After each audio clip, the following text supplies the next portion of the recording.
नमस्कार दोस्तों, एक बार फिर से स्वागत है आपका मेरे इस चैनल पे। और जैसा कि आप लोगों को मालूम है कि मैं मंडी निरीक्षक और उप निरीक्षक भर्ती परीक्षा के लिए मैथ्स की क्लास ले रहा हूँ। ये सभी प्रकार की कॉम्पिटिटिव एग्ज़ाम के लिए इक्वली इम्पॉर्टेंट है, specially for CG Vyapam and CGPSC। तो हम लोग का जो क्लास चल रहा है वो चल रहा है एरिया एंड पेरीमीटर का, जिसमें देखिए एक पार्ट रह गया था वर्क का, और साथ में इसके बाद हम लोग कुछ चतुर्भुज के बारे में हम लोग पढ़ेंगे। ठीक है, तो चलिए पहले वर्क की बेसिक जानकारी देखते हैं। उम्मीद करता हूँ कि आप में से लगभग 90% लोगों को वर्क के बारे में पता होगा कि वर्क क्या होता है। ठीक है, तो जैसा देखते हैं हम लोग वर्क क्या होता है। वर्क एक प्रकार रेक्टेंगल ही होता है वो। ठीक है, अब मैंने ऐसा क्यों कहा कि ये वर्क जो होता है एक प्रकार से आयत होता है, ये हम लोग आगे जाके समझेंगे जब हम लोग एक सवाल करेंगे। ठीक है, तो वर्क 4 भुजाओं से घिरी हुई आकृति होती है जिसकी सभी भुजाएं आपस में बराबर होती हैं। ठीक, सभी भुजाएं आपस में बराबर है, मतलब कि मान लीजिए ए है, ये भी ए है, ये भी ए है और ए भी ए है। मान लीजिए वर्ग है ABCD। ठीक है, वर्ग है स्क्वायर। मान लीजिए इन दोनों बिंदुओं को हम लोग मिला दें। ठीक है, इन दोनों पॉइंट्स को हम लोग मिला दें तो ये क्या कहलाएगा, इस वर्ग का विकर्ण। ठीक है, अब मान लीजिए ये लेंथ पता है आपको A और ये लेंथ पता है आपको A, तो आप इसका विकर्ण निकाल सकते हैं। देखिए विकर्ण कैसे निकाल सकते हैं, क्योंकि ये सभी कोण क्या है, 90 डिग्री है। ठीक है, जब सभी कोण 90 डिग्री है तो मैं त्रिभुज DCB में मान सकता हूँ। अगर ये 90 डिग्री है तो इसमें पाइथागोरस प्रमेय लगा देंगे और जो है BD का लेंथ हमें पता चल जाएगा।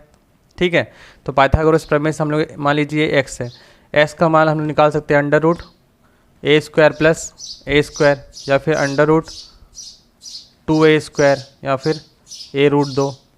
ठीक है, तो इस प्रकार से हम लोग को जो है वर्ग के विकर्ण का फॉर्मूला मिल गया।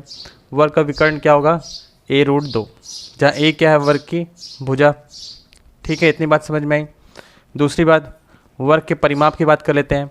तो वर्ग का परिमाप क्या होता है, परिमाप क्या होता है, सभी भुजाओं का योग। तो सभी भुजाओं का योग क्या है, A मतलब कि 4A। ठीक है, तीसरी बात कर लेते हैं क्षेत्रफल। तो वर्ग का क्षेत्रफल क्या होता है, भुजा गुणे भुजा, मतलब कि A × A मतलब कि A²। ठीक है, तो वर्ग के क्षेत्रफल क्या होगा, A²। परिमाप क्या होगा, 4A, और उसका विकर्ण क्या होगा, A√2। ठीक, इतनी बात क्लियर है। चलिए अब कुछ सवाल पे हम लोग आते हैं।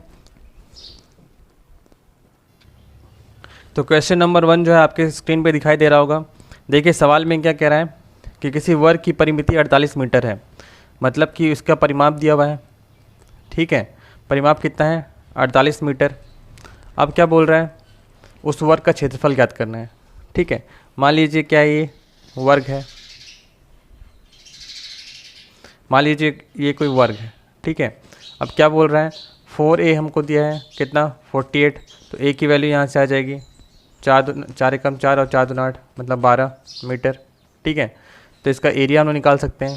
एरिया का फॉर्मूला भी आपको बताया था मैंने, A² मतलब कि 12 का स्क्वायर मतलब कि 144। ठीक, चलिए अगला सवाल देखते हैं।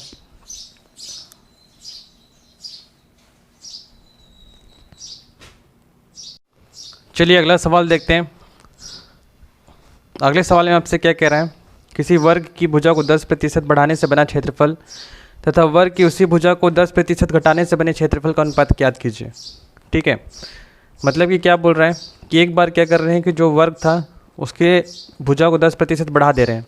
ठीक, तो जो क्षेत्रफल आ रहा है, और दूसरी बार क्या कर रहे हैं कि वर्ग की भुजा को 10% कम कर दे रहे हैं, और फिर जो क्षेत्रफल आ रहा है उन दोनों का अनुपात। तो ऐसा मान के चलते हैं कि पहले कितना था वर्ग की भुजा,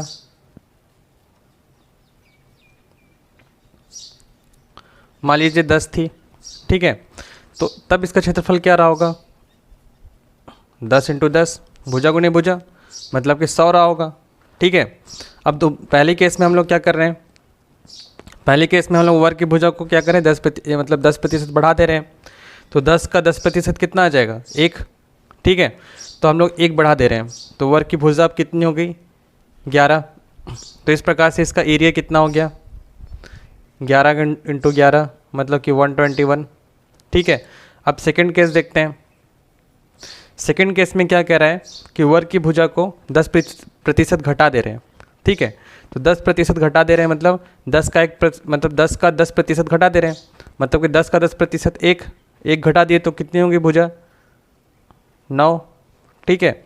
मतलब कि इसका क्षेत्रफल क्या हो जाएगा 9 × 9 मतलब कि 81, ठीक है। अब हमसे क्या पूछा था इन दोनों का अनुपात, मतलब कि A1/A2 पूछा था हमसे, तो 121/81, ठीक है। चलिए अगला सवाल पे आते हैं। चलिए अगला सवाल जो आपके स्क्रीन पे दिखाई दे रहा होगा, तो अगले सवाल में क्या कह रहा है कि एक वर्ग तथा एक आयत की परिमिति बराबर है। मतलब कि एक वर्ग है और एक आयत, ठीक है। एक वर्ग है ऐसा और एक आयत है, ठीक है।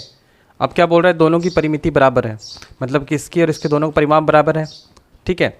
अब दूसरे केस में क्या बोल रहा है, यदि आयत की लंबाई 48 मीटर हो तथा आयत की चौड़ाई इसकी लंबाई की 1/3 हो, ठीक है। आयत की लंबाई दी हुई है, आयत की लंबाई कितनी दी है 48 मीटर, मान लीजिए L, ये आयत के लिए लिख रहा हूँ मैं। तो आयत की लंबाई कितनी दी है 48 मीटर, और चौड़ाई क्या बोल रहा है, चौड़ाई जो है लंबाई की 1/3 है, मतलब कि 48 की 1/3 मतलब कि 16 मीटर, ठीक है। अब हमसे क्या कह रहा है कि वर्ग का क्षेत्रफल क्या होगा, ठीक है। देखिए पहले केस में क्या दिया था कि दोनों का परिमाप बराबर है, मतलब कि वर्ग का परिमाप जो है वो किसके बराबर होगा, आयत के परिमाप के। और आयत के परिमाप का फॉर्मूला में पता है 2 × लंबाई प्लस चौड़ाई, ठीक है। तो इसका क्या आ जाएगा वर्ग का परिमाप, वर्ग का परिमाप आयत के परिमाप के बराबर है। लंबाई चौड़ाई हमें पता है आयत की, तो लंबाई क्या 48 मीटर और चौड़ाई 16, तो यहाँ से कितना आ गया 6 × 6 = 12, 14 के 4 हाथ में 1, 4 × 1 = 5 और 1 = 6, ठीक है। 6 × 6 = 12, 14, 14 के 4 हाथ में 1, 4 और 1 = 5 और 1 = 6, तो 2 चौके 8 और 2 छक 12, ठीक है। ये क्या गया वर्ग का परिमाप।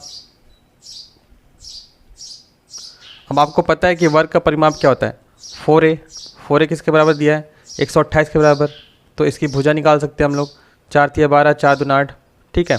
तो अगर इसकी भुजा आ गई 32 मीटर तो आप इजीली इसका क्या कर सकते हैं क्षेत्रफल निकाल सकते हैं। क्षेत्रफल क्या होता है A², मतलब कि 32 × 32, ठीक है।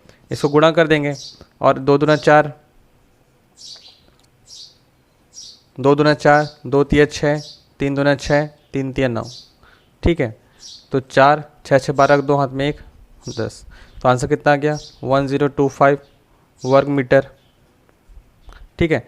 इजी सवाल था ये, देखिए मैंने क्यों उठाया, कंबाइंड क्वेश्चन है ये वर्ग और आयत का, ठीक है। तो चलिए ये हमारा लगभग अब ख़त्म हो चुका है वर्ग, और अब हम लोग देखते हैं कि किस प्रकार के जो चतुर्भुज होते हैं, ठीक है। चतुर्भुजों के बारे में थोड़ा जानते हैं। चलिए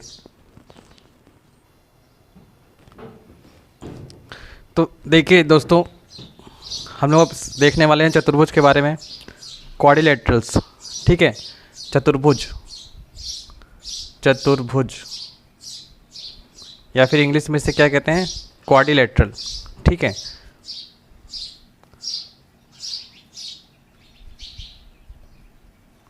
ठीक क्वाड्रिलेटरल, तो इसमें हम लोग क्या क्या देखने वाले हैं।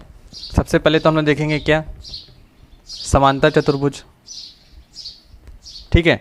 समांतर चतुर्भुज के हम लोग के बाद हम लोग क्या देखेंगे समचतुर्भुज, और इसके बाद हम लोग क्या देखेंगे समलंब चतुर्भुज, ठीक है। आपको ये 3 ही पढ़ने हैं क्वाड्रिलेटरल्स के अंदर। देखिए वर्ग और आयत भी एक प्रकार के क्वाड्रिलेटरल्स ही हैं, ठीक है। इनके अलावा ये तीनों होते हैं। तो जैसे समांतर चतुर्भुज को क्या कहते हैं इंग्लिश में पैरेललोग्राम, ठीक है, पैरेललोग्राम।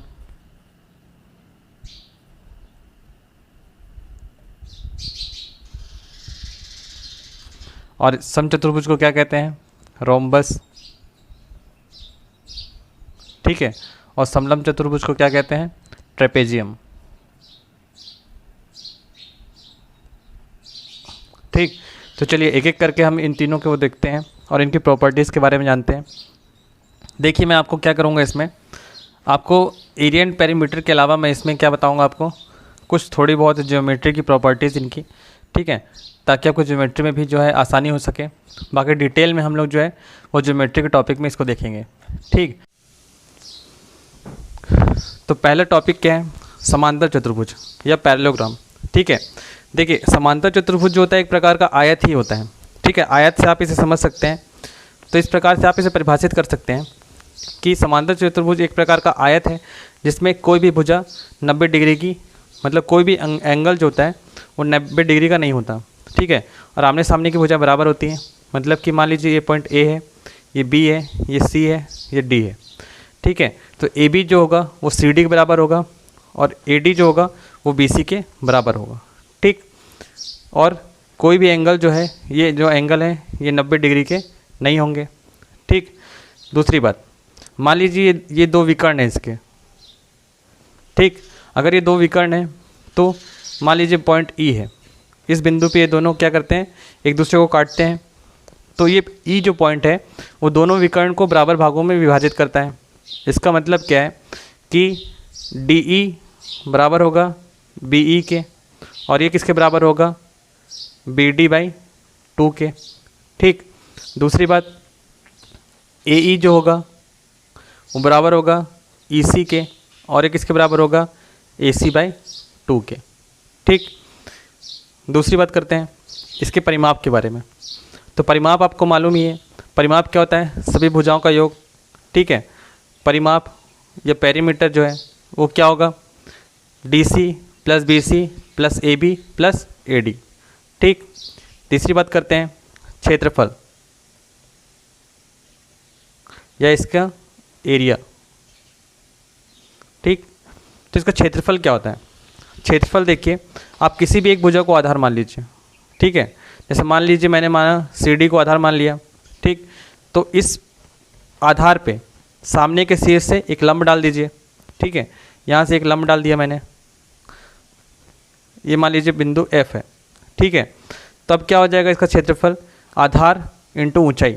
देखिए जो इसकी ऊंचाई है, ठीक है, तो इसका क्षेत्रफल का फॉर्मूला क्या होता है, आधार इंटू ऊंचाई, या फिर C D into A F.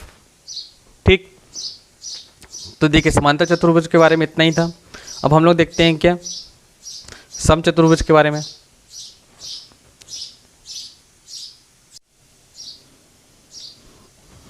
तो जैसे भी हमने समांतर चतुर्भुज देखा, पैरेललोग्राम, पैरेललोग्राम एक प्रकार का आयत था जिसमें कोई भी एंगल जो है 90 डिग्री के बराबर नहीं था। तो इसी प्रकार से समचतुर्भुज जो होता है एक प्रकार का वर्ग होता है। ठीक है, जिसमें कोई भी भुजा जो होती है, मतलब सारी भुजाएं बराबर होती हैं, लेकिन कोई भी एंगल जो होता है वो 90 डिग्री नहीं होता। जैसे मान लीजिए ये कोई समचतुर्भुज है ए बी सी डी। ठीक है, ये कोई समचतुर्भुज ए बी सी डी है।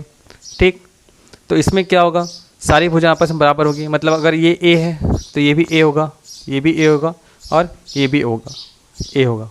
ठीक है, लेकिन जो इसमें ध्यान देने वाली बात है वो क्या है कि कोई भी एंगल जो है वो 90 डिग्री के बराबर नहीं होगा। लेकिन देखिए इसकी कुछ प्रॉपर्टी है, ज्योमेट्रिकल प्रॉपर्टी। जैसे मान लीजिए ये दो विकर्ण हैं, ये पहला विकर्ण और ये दूसरा विकर्ण। ठीक, ये दो विकर्ण जो होंगे, ठीक है, ये दोनों एक दूसरे को 90 डिग्री पर विभाजित करेंगे। मतलब मैं क्या कहना चाह रहा हूँ कि मान लीजिए दो विकर्ण हैं बी डी और ए सी। ठीक है, तो जहाँ पे ये बिंदु काट रहे हैं, मान लीजिए पॉइंट ई है, तो ये एंगल जो है मतलब एंगल ए ई बी, ठीक है, और एंगल ए ई डी, और एंगल डी ई सी और सी ई बी, मतलब ये एंगल, ये एंगल, ये एंगल और ये एंगल सभी किसके बराबर होंगे, 90 डिग्री के बराबर होंगे। ठीक है, दूसरी बात, इसका परिमाप या पेरीमीटर। ठीक, तो परिमाप क्या हो जाएगा इसका, सभी भुजाओं का योग। मतलब कि अगर ए है, ए मतलब कि 4a। ठीक है, मतलब कि वही परिमाप होता है जो वर्ग का होता है। तीसरा बात देखिए, इसके क्षेत्रफल के बारे में करते हैं, या इसका एरिया। तो इसका एरिया क्या होता है, ठीक है, इसका एरिया का फॉर्मूला आपको ध्यान रखना है। देखिए इसका मान लीजिए एक विकर्ण D1 है और दूसरा विकर्ण क्या है D2। ठीक, तो इसका जो एरिया का फॉर्मूला होता है वो होता है D1 इंटू D2 बाई 2। ठीक है।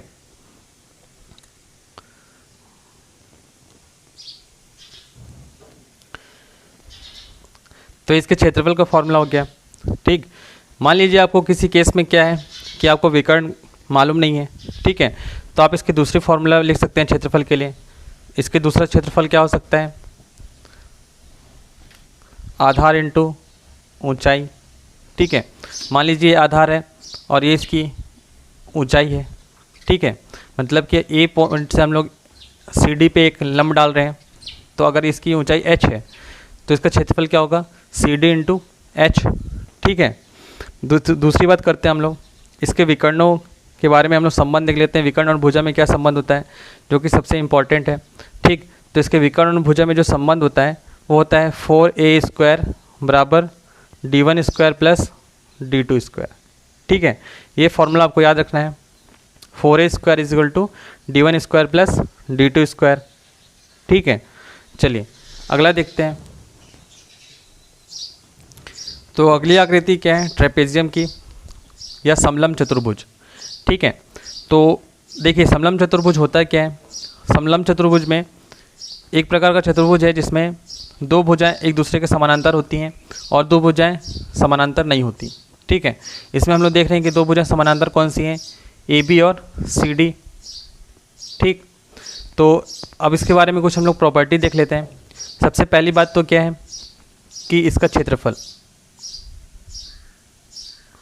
ठीक है, इसका क्षेत्रफल का फॉर्मूला क्या होता है, 1/2 समांतर भुजाओं का योग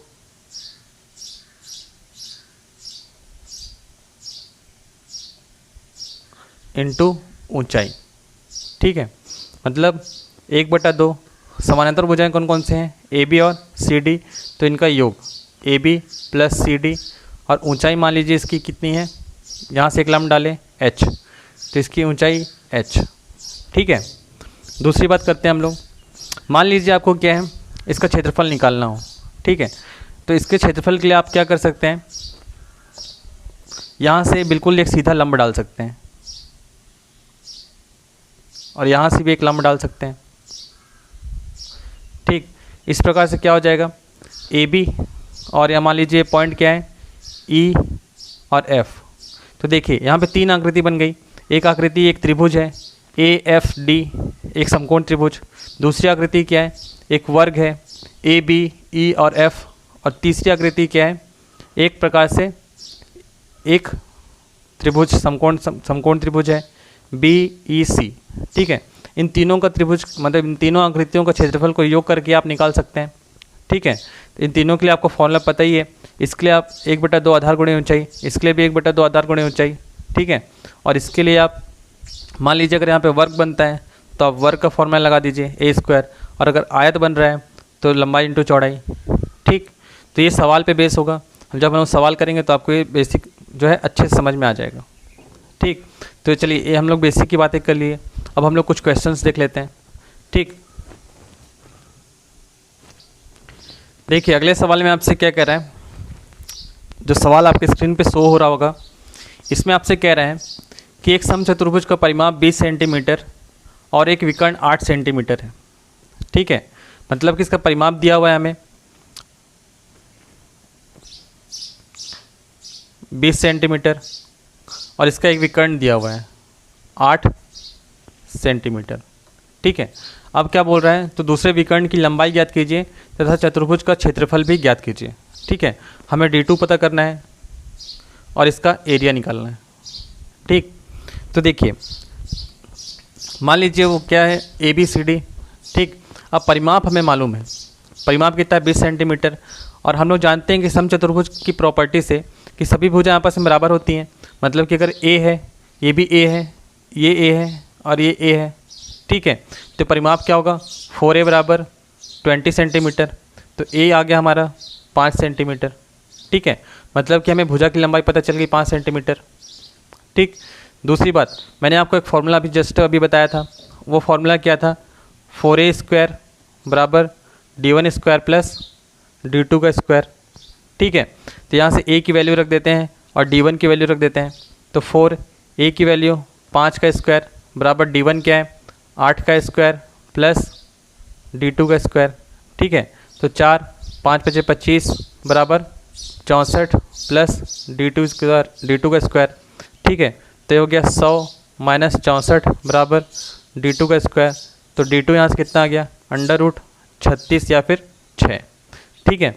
तो पहला जो है आंसर हमें मिल गया है। हमें क्या ढूंढना था, विकर्ण की लंबाई। तो विकर्ण की लंबाई D2 कितनी है, 6 सेंटीमीटर, ठीक। अब देखिए, इसके लिए एरिया का फॉर्मूला मैंने आपको बताया था। एरिया का फॉर्मूला क्या होता था, 1/2 इंटू D1 इंटू D2, ठीक है। ये एरिया का फॉर्मूला होता था। तो D1 D2 हमारे पास है। तो D1 क्या है, 8 सेंटीमीटर, और D2 क्या है, 6 सेंटीमीटर, ठीक है। तो 2 चौके 8, 6 चौके 24 वर्ग सेंटीमीटर, ठीक है। आसान सवाल था। देखिए, आपको ये रिलेशन पता होना चाहिए। ये रिलेशन आप जो है बिल्कुल अच्छे से याद कर लीजिए समचतुर्भुज के लिए, ठीक है। तो चलिए, आज के लिए काफ़ी हो गया है। बाकी क्वेश्चंस हम लोग नेक्स्ट क्लास में देखेंगे और आगे के टॉपिक को कंटिन्यू करेंगे, ठीक है। तब तक के लिए घरों में रहें, सेफ रहें, सुरक्षित रहें और अपनी पढ़ाई को जारी रखें। देखिए, जो मंडी निरीक्षक का एग्ज़ाम था, जैसा कि आप सभी को पता चल ही गया होगा कि वो कोरोना के कारण से पोस्टपोन्ड हो गया है, ठीक है। लेकिन आपको जो है अपनी पढ़ाई में कमी नहीं करनी है, क्योंकि अगर आप देखते तो आपके पास मैक्सिमम 1 महीने थे। जैसा कि मैंने आपको इस कोर्स के शुरू होने के शुरू में आपको बताया था कि आपके पास ज़्यादा से ज़्यादा 1 महीने हैं तैयारी के लिए। लेकिन देखिए, वो समय जो था बहुत कम था। अब आपको थोड़ा सा समय मिल गया है, तो आप जो है अपनी तैयारी को और ज़बरदस्त तरीके से कर सकते हैं, ठीक है। चलिए, ठीक है। Thank you very much. Have a nice day.